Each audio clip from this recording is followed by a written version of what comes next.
नमस्कार मित्रों, मैं डॉक्टर अशोक त्रिपाठी एक बार फिर आपका स्वागत करता हूं अपने channel history culture historiography and research methodology में। दोस्तों, आज जिस विषय पर हम चर्चा करेंगे वह विषय है प्राचीन भारत के विश्वविद्यालय। आप कह सकते हैं कि प्राचीन भारत में विश्वविद्यालयों की भूमिका और शिक्षा के विकास में उनका योगदान। जैसा कि आप सभी जानते हैं कि किसी भी राष्ट्र का आदर्श उसकी शिक्षण संस्थाओं में ही प्रतिबिंबित होता है, दिखाई पड़ता है। और शिक्षण संस्थाएं आप कह सकते हैं कि किसी भी राष्ट्र की आत्मा होती हैं। किसी भी राष्ट्र की संस्कृति और सभ्यता का प्रचार प्रसार शिक्षण संस्थाओं के द्वारा ही होता है। प्राचीन भारतीय इतिहास एवं संस्कृति का निर्माण करने तथा उस काल में उदीयमान जो संतति थी उसको राष्ट्रीय परंपराओं के रंग में रंगने का काम अगर किसी संस्था ने किया था तो वो थे इस देश के विश्वविद्यालय या शिक्षण संस्थाएं जो प्राचीन काल में मौजूद थीं। प्राचीन काल में कागज और मुद्रण कला या छपाई वगैरह की व्यवस्था नहीं थी, छापा खाने की व्यवस्था नहीं थी। अतः जनसंपर्क आधुनिक काल की भांति समाचार पत्रों या पत्र पत्रिकाओं के माध्यम से नहीं हो पाता था। यानी कि सूचनाओं का आदान प्रदान करने के लिए जो है वो ये विश्वविद्यालय जो थे वही प्रमुखता से भूमिका निभाते थे। विश्वविद्यालय में पढ़ने वाले जो छात्र थे वही ज्ञान का प्रसार एक स्थान से दूसरे स्थान तक करते थे। जैसा कि मैंने आपको कहा कि शिक्षा प्रदान करने के जो प्रमुख केंद्र थे भारत में वो आधुनिक स्कूल कॉलेजों जैसे जो शिक्षण संस्थाएं थी उस तरह की संस्थाएं प्राचीन काल में नहीं थी, बल्कि प्राचीन काल में जो शिक्षा प्रदान करने वाले संस्थान थे वो गुरुकुल के नाम से जाने जाते थे। उस समय शासन की तरफ से व्यक्तियों की तरफ से या समाज की तरफ से कोई जैसे आजकल के स्कूल कॉलेज खोले जाते हैं तो उस तरह की संस्थाओं का निर्माण नहीं होता था। और धीरे धीरे हम ये देखते हैं कि बौद्ध धर्म का जैसे जैसे विस्तार हुआ, बौद्ध धर्म का विस्तार होने के बाद भिक्षु भिक्षुणियों को शिक्षित करने के लिए धीरे धीरे जो है हम ये कह सकते हैं कि विद्यालय जैसी संस्थाओं का प्रादुर्भाव हुआ। प्रारंभ में वो भिक्षु भिक्षुणियों को वहाँ उपदेश दिया जाता था, शिक्षा दी जाती थी, और आगे चल करके ये जो बौद्ध विहार थे वो धीरे धीरे विशिष्ट शिक्षा के महत्वपूर्ण केंद्र बन गए। कालांतर में अनेक विहारों में विद्या के सभी विषयों का पठन पाठन प्रारंभ हो गया और ये सभी के लिए खोल दिए गए। ये केवल भिक्षु भिक्षुणियों के लिए ही नहीं रह गए बल्कि आम आदमी जो भी शिक्षा ग्रहण करना चाहता था उसके लिए खोल दिए गए। तो इस प्रकार धर्म चिंतन और दर्शन इत्यादि पर मनन करने के लिए जिन केंद्रों का विकास हुआ, आगे चल करके वही केंद्र जो है वो शिक्षा केंद्रों के रूप में प्रसिद्ध हो गए, शिक्षा केंद्रों के रूप में रूपांतरित हो गए। शिक्षण संस्थाओं की भूमिका और योगदान को रेखांकित करने के लिए हमें शिक्षा और उसके उद्देश्य के विषय में भी कुछ चर्चा करनी पड़ेगी, बातचीत करनी पड़ेगी। प्राचीन भारतीय मनीषियों ने शिक्षा शब्द का जो प्रयोग किया है वो अत्यंत व्यापक अर्थ में किया है। शिक्षा शब्द का प्रयोग उन्होंने एक सभ्य समाज के निर्माण के लिए शिक्षा को आवश्यक माना है। शिक्षा ही जो है वो समाज को उन्नत बना सकती है और शिक्षा के द्वारा ही, अगर कहा जाए तो शिक्षा के बारे में बहुत सारी बातें कही गई हैं। शिक्षा को प्रकाश का स्रोत बताया गया है। शिक्षा जो है, जो जीवन के विभिन्न क्षेत्रों में सच्चे मार्ग का प्रदर्शन करती है। ज्ञान को, अगर कौटिल्य की बात करें हम, तो ज्ञान को मनुष्य का तीसरा नेत्र बताया गया है। ज्ञान मनुष्य का तीसरा नेत्र है जो उसे समस्त तत्वों के मूल को समझने में समर्थ बनाता है। और ऋग्वेद में कहा गया है कि शिक्षा के द्वारा प्रत्येक व्यक्ति अपनी मानसिक, शारीरिक एवं बौद्धिक शक्तियों का विकास करके इस संसार में अपने जीवन को तो सुखी बनाता ही है, साथ ही साथ परलोक का जीवन जो है उसको भी सुधार लेता है। तो शिक्षा का अंतिम ध्येय जो था वो, या अंतिम उद्देश्य था वो, हर प्रकार के सांसारिक प्रलोभनों से मुक्त होकर के वास्तविक सत्य की, जीवन का सत्य क्या है उसकी खोज करना था, जिससे कि मनुष्य जो है मोक्ष प्राप्ति कर सके। मोक्ष यानी मुक्ति लाभ की इच्छा। हर व्यक्ति जो है वो मुक्त होना चाहता था, मुक्ति लाभ की इच्छा करता था। तो ऐसे में हमारे यहाँ जो भारतीय विश्वविद्यालय थे, बहुत सारे विश्वविद्यालय थे जिनके बारे में हम लोग पढ़ते हैं। जैसे तक्षशिला में विश्वविद्यालय था जो देश के उत्तर पश्चिमी सीमांत प्रदेश पे स्थित था। नालंदा विश्वविद्यालय था, विक्रमशिला विश्वविद्यालय था, वल्लभी विश्वविद्यालय था, ओदंतपुरी, जगद्दल इत्यादि में विश्वविद्यालय थे। साथ ही साथ कांची और काशी भी शिक्षा के महान केंद्र हुआ करते थे। तो मित्रों, हम जैसा कि जानते हैं तक्षशिला एक बहुत ही प्रसिद्ध विश्वविद्यालय था और वहाँ दूर दूर से विद्यार्थी पढ़ने के लिए आया करते थे। भारत में हम विश्वविद्यालय शिक्षा के बारे में जो कुछ भी सुनते हैं उसमें तक्षशिला का नाम जो है वो सबसे पहले आता है और ये आंधी के राज्य में स्थित था। और यहाँ के बारे में जो हमें जानकारी है, आप जानते हैं कि यहाँ पे एक बहुत बड़ा गुरुकुल था तक्षशिला में, जिसमें कि चाणक्य जैसे विद्यार्थियों ने यहाँ रह कर के शिक्षा ग्रहण की थी। बाद में चाणक्य फिर वहाँ आचार्य हो गए और उसके अलावा चंद्रगुप्त ने वहाँ पर शिक्षा ग्रहण की। और उसके अलावा ढेर सारे जो विद्यार्थी थे वहाँ शिक्षा ग्रहण करते थे और केवल शिक्षा ही नहीं ग्रहण करते थे बल्कि वो एक ऐसा व्यक्ति बन कर के वहाँ से निकलते थे जो अपने देश के बारे में सोचता था, अपने राष्ट्र के बारे में सोचता था। आप चंद्रगुप्त मौर्य का उदाहरण ले सकते हैं, चाणक्य का उदाहरण ले सकते हैं। इसी तरह से नालंदा विश्वविद्यालय था जो कि मगध में पटना से 40 मील दूर बड़गांव नामक स्थान पर स्थित था। और नालंदा विश्वविद्यालय जो है वो भारत के सर्वाधिक महत्वपूर्ण शिक्षा केंद्रों में से था। ये एक उच्च शिक्षा केंद्र था। इस विश्वविद्यालय के विद्यार्थी अपनी उच्च कोटि की नैतिकता के लिए, अपने ज्ञान के लिए, अपनी विद्वत्ता के लिए दूर दूर तक प्रसिद्ध थे और उनकी कीर्ति केवल भारत में ही नहीं बल्कि राष्ट्र की सीमाओं का अतिक्रमण कर विदेशों में भी फैली हुई थी।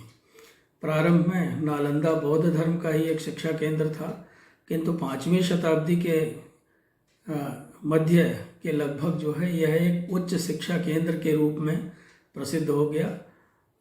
परवर्ती गुप्त राजाओं ने कई पीढ़ियों तक, गुप्त शासकों ने लगभग 6 पीढ़ियों तक जो है पुष्कल दान दे करके इसका संवर्धन किया।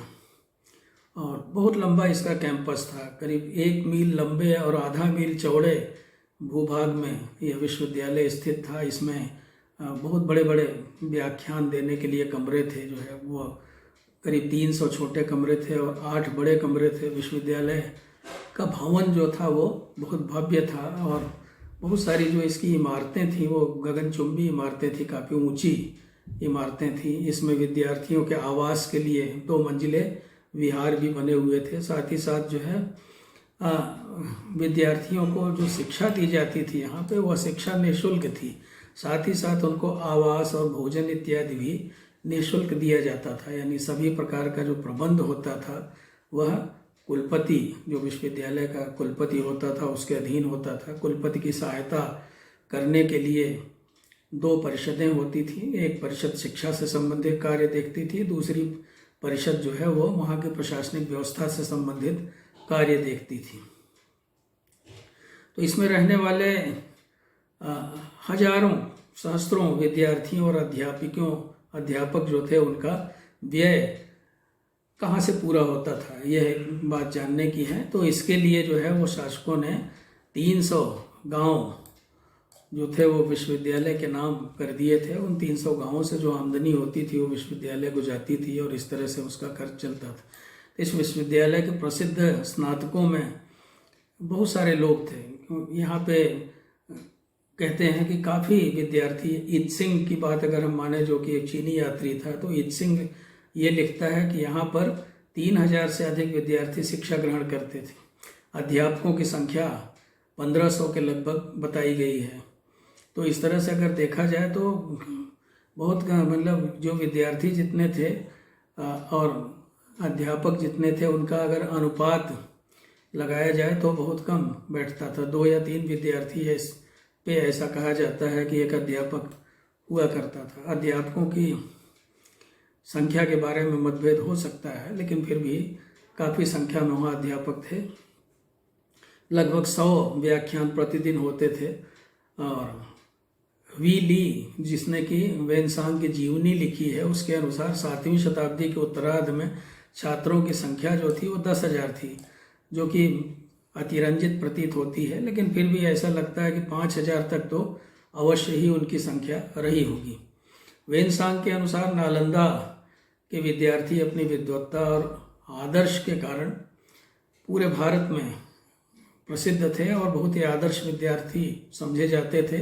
इस विश्वविद्यालय की प्रसिद्धि दूर दूर तक थी। चीन, तिब्बत और दक्षिण पूर्व एशिया के देशों से बहुत सारे विद्यार्थी यहाँ पर शिक्षा ग्रहण करने के लिए आते थे और प्रवेश हेतु विद्यार्थी को एक प्रवेश परीक्षा में सम्मिलित होना पड़ता था और सफल होने पर ही उसे प्रवेश मिलता था।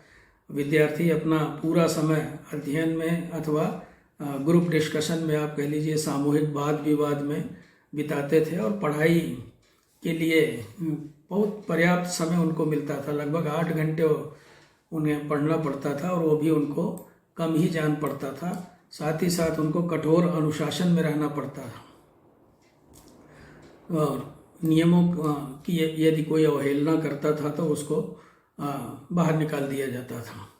तो तिब्बत के ऐतिहासिक साधनों को अगर हम देखें, तिब्बत के जो ऐतिहासिक स्रोत हैं, तो उनसे हमें पता चलता है कि नालंदा में कई बड़े बड़े पुस्तकालय थे जिनके नाम थे रत्न सागर, रत्नोदधि और रत्न रंजक।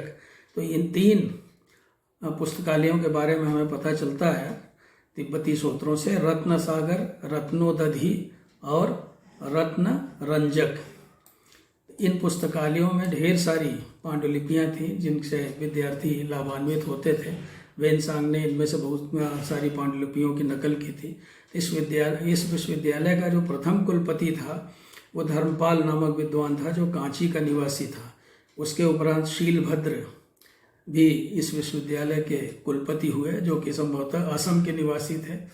नालंदा बौद्ध धर्म की महायान शाखा का एक प्रमुख केंद्र था, लेकिन ऐसा नहीं था कि केवल महायान की पुस्तकों की पढ़ाई यहाँ होती थी। महायान संप्रदाय की 18 शाखाओं की शिक्षा यहाँ दी जाती थी, लेकिन साथ ही साथ यहाँ हीनयान के ग्रंथों की शिक्षा भी दी जाती थी।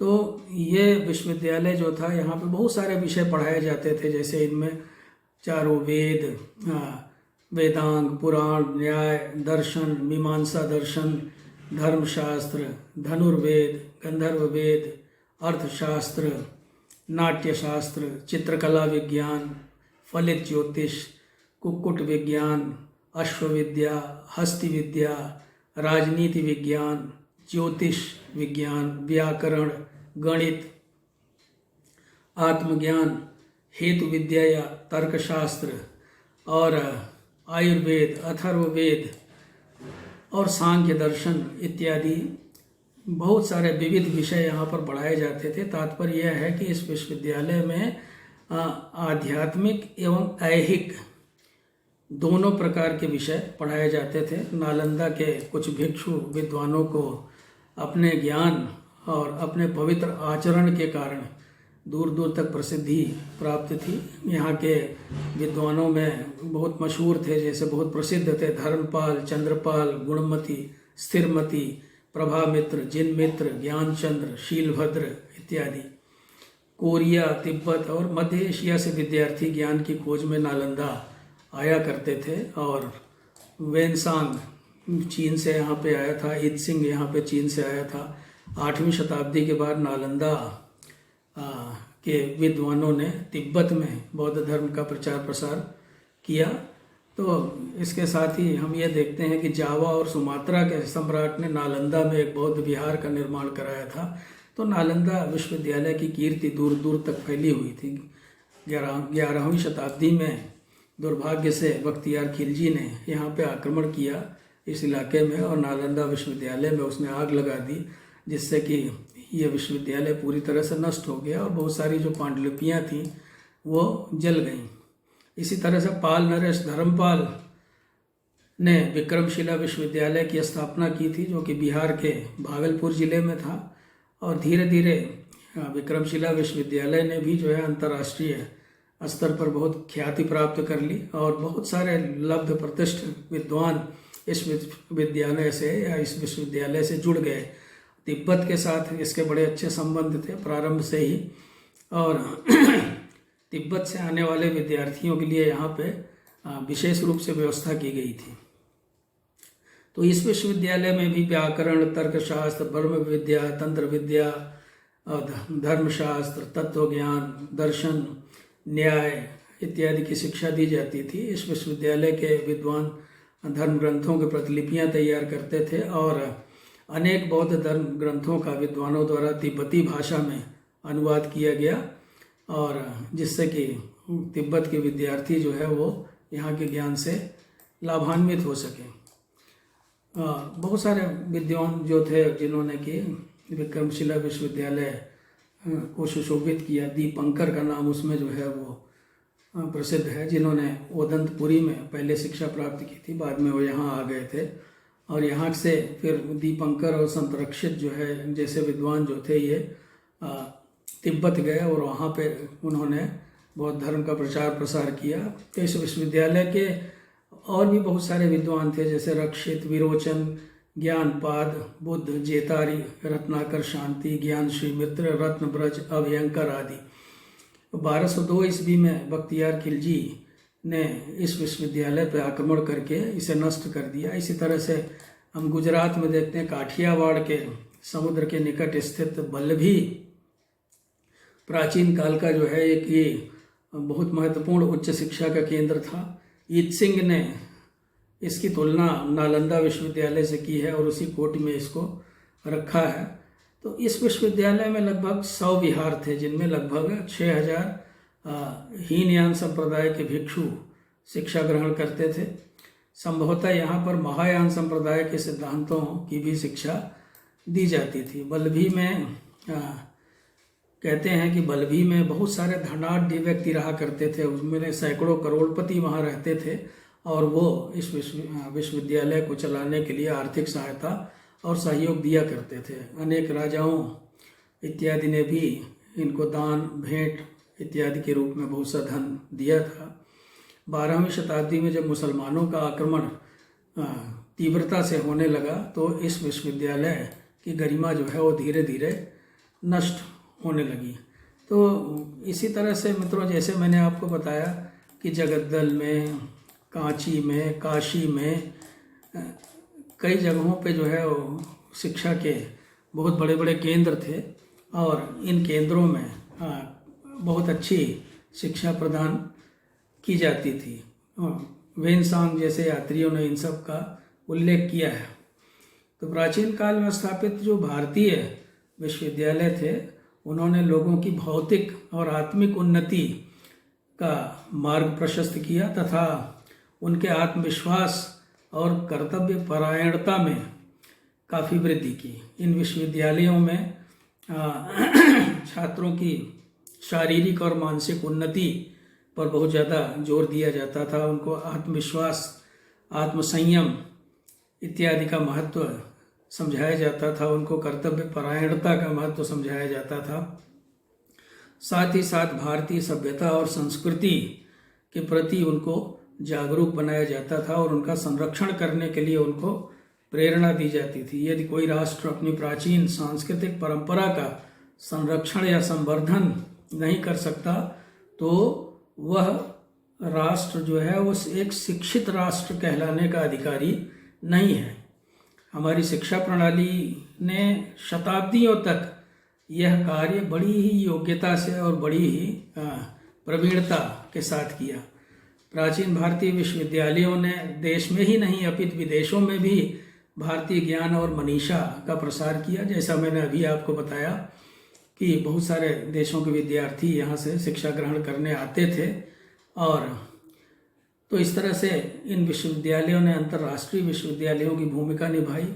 प्राचीन भारतीय विश्वविद्यालयों से जुड़े अनेक विद्वान और मनीषी हुए जिन्होंने भारतीय इतिहास एवं संस्कृति को बड़ी गहराई से प्रभावित किया। जैसे मैंने अभी ऊपर चाणक्य का जिक्र किया था, चाणक्य ने बहुत बड़ा काम किया और एक मतलब केंद्रीय शासन, जो बहुत मजबूत केंद्रीय शासन और पूरे देश को एक करके एक शासन व्यवस्था को स्थापित करने में उसकी बहुत बड़ी भूमिका रही।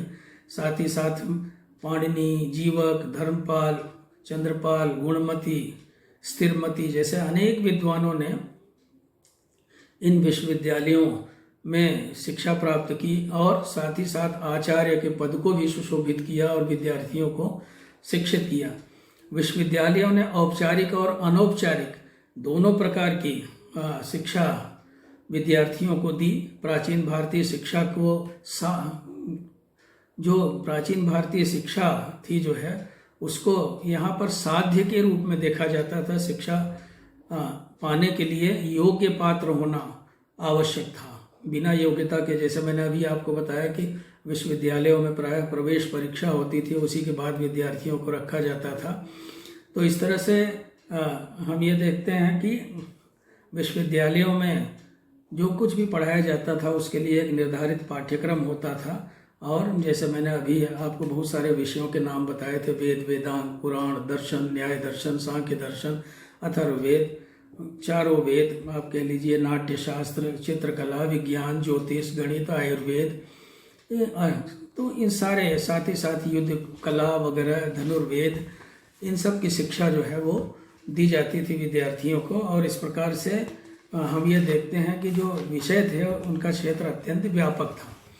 अब मित्रों, थोड़ा सा हम प्राचीन भारतीय शिक्षा व्यवस्था के ऊपर बहुत सारे आक्षेप लगाए जाते हैं, बहुत सारे दोष गिनाए जाते हैं उसके, तो उस पर भी हम थोड़ी सी चर्चा कर लें। प्राचीन भारतीय शिक्षण संस्थाओं के कतिपय दोष भी विद्वानों ने बताए हैं। भारतीयों के मस्तिष्क पर धर्म का बहुत गहरा प्रभाव था, तो भारतीय शिक्षण पद्धति जो थी वो भी धर्म से बहुत ज़्यादा प्रभावित थी। कुछ लोगों का कथन है कि शिक्षा का दृष्टिकोण भी ऐहिक होने के बजाय पारलौकिक हो गया, यानी सांसारिक होने के बजाय पारलौकिक हो गया। लेकिन ऐसा नहीं था। प्राचीन काल में धर्मशास्त्र के अलावा इतिहास, अर्थशास्त्र, गणित, राजशासन, ज्योतिष जैसे धर्मनिरपेक्ष विषयों का भी अध्ययन किया जाता था। और तो इसलिए यह कहना कि शिक्षा का स्वरूप एकदम धार्मिक था, यह उचित नहीं प्रतीत होता है। तर्क शास्त्र भी पढ़ाया जाता था जो कि मनुष्य के मस्तिष्क को तीव्र करने में बहुत सहायक होता था। हिंदू मस्तिष्क पर धर्म के प्रभाव के कारण बहुत सारे विद्वानों ने आरोप लगाया है कि उसका दुष्परिणाम भोगना पड़ा, लेकिन ऐसा नहीं था। ज्ञान और पांडित्य की प्रगति को हम कम करके नहीं आंक सकते। ज्ञान प्राप्त करने के इच्छुक व्यक्ति को बहुत ही संयम से रहना पड़ता था, उसको ब्रह्मचर्य जीवन बिताना पड़ता था और उसको कुछ निर्धारित कर्तव्यों के पालन करने पड़ते हैं। आज आप चाहे जितनी भी स्वतंत्रता दे लीजिए, देखिए विद्यार्थी को संयम से रहना बहुत ही आवश्यक था, वरना अगर संयम से नहीं रहेगा, तरह तरह के प्रलोभनों में वो फंसा रहेगा, तो उसके लिए ज्ञान प्राप्त करना बड़ा मुश्किल हो जाएगा। अब ऐसा कहा गया है कि वैदिक साहित्य जो था उसको अपौरुषेय बता दिया गया और इसके रचयिता ईश्वर या ऋषि ही थे, यह बात सिद्ध मान ली गई।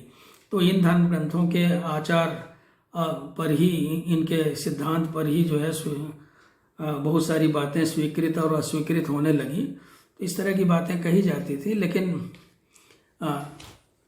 ये सब विवाद का विषय है, इन पर काफ़ी बहस हो सकती है। यह भी कहा जाता है कि हिंदू शिक्षण पद्धति में संस्कृत के ऊपर बहुत ज़्यादा बल दिया गया, संस्कृत भाषा पर, और इससे जो लोक भाषाएं थीं, जो क्षेत्रीय भाषाएं थीं, वो उपेक्षित हो गईं और संस्कृत ही ज्ञान विज्ञान का एकमात्र माध्यम बन गई। संस्कृत के विकास के बहुत सारे लाभ हुए, लेकिन साथ ही साथ जो है जो क्षेत्रीय भाषाएं थीं उनका भी विकास साथ साथ होता तो अच्छा होता, क्योंकि बहुत सारे, जैसे अब आजकल ही आप ले लीजिए कि आजकल ही जो है बहुत सारे विद्यार्थी जो है वो अपने अपने क्षेत्र की भाषाओं में शिक्षा ग्रहण करते हैं।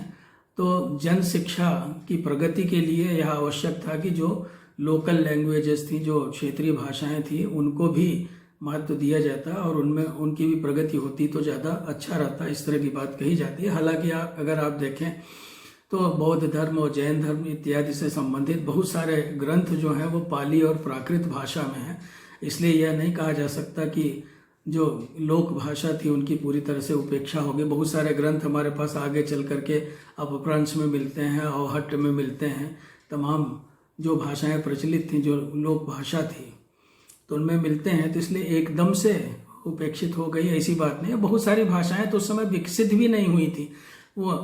वो जैसे बंगाली, उड़िया, पंजाबी, इस तरह की तमाम भाषाएं ऐसी थी जो एक विकासशील अवस्था में थी। अभी उनको जो है शिक्षा का माध्यम बनने में समय लगता। तो अंत में हम यह कह सकते हैं कि कतिपय कमियों और दोषों के बावजूद, कुछ कमियां होती हैं, हर व्यवस्था में कुछ न कुछ कमियां होती हैं, प्राचीन भारत के शिक्षण व्यवस्था में भी रही होंगी, तो लेकिन इनके बावजूद भी जो भारतीय शिक्षा का दृष्टिकोण जो था वो बहुत ही उन्नत था, बहुत ही प्रशस्त था। और यह चरित्र एवं व्यक्तित्व के निर्माण तथा छात्रों के नागरिक कर्तव्य की भावना, छात्रों के बीच में नागरिक कर्तव्य की भावना जगाने में ये शिक्षा प्रणाली समर्थ थी। तो जिन मूल्यों की स्थापना प्राचीन विश्वविद्यालयों ने की वो अमर हैं, अक्षुण्ण हैं। तो अगर आपको मेरा वीडियो पसंद आया हो तो आप इसको लाइक करें और सब्सक्राइब करें। नमस्कार, शुभ रात्रि।